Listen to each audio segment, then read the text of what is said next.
రాష్ట్రంలో బుద్ధయోగ ఫౌండేషన్ అనే సంస్థ దాదాపు 1700 మందిని బుద్ధయోగ ఫౌండేషన్ ద్వారా కేంద్ర ప్రభుత్వం ఆయుష్ ద్వారా ఉద్యోగాలు ఇప్పిస్తానని దాదాపు 40 కోట్ల రూపాయలు మోసం చేసి ఈనాడు ఆ యొక్క సంస్థ బ్రాడీపేటలో ఉంది. ఆ సంస్థను కూడా ఎత్తివేసి ఆచూకీ లేకుండా పోయింది.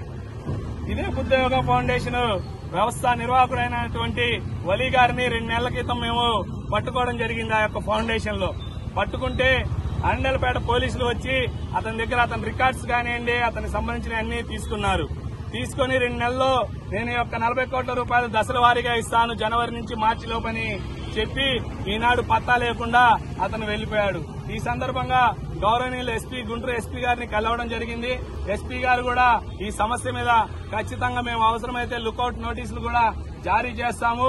దీనికి సంబంధించి ఈ యొక్క దర్యాప్తుని మన డీఎస్పీ గారు అరవింద్ గారు చూసుకుంటారు.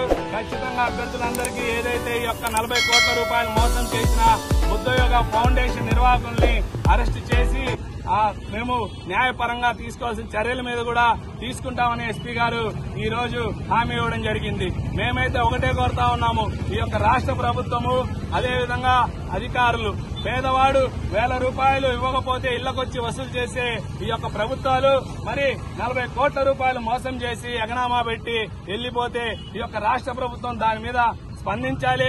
మేము లోకేష్ గారిని కూడా యువ నాయకులు కాబట్టి యువకులు ఇక్కడ ఇబ్బంది పడతా ఉన్నారు. 1700 మంది లక్షల నుంచి దాదాపు 7 లక్షల రూపాయల దాకా అతనికి డబ్బులు కట్టారు.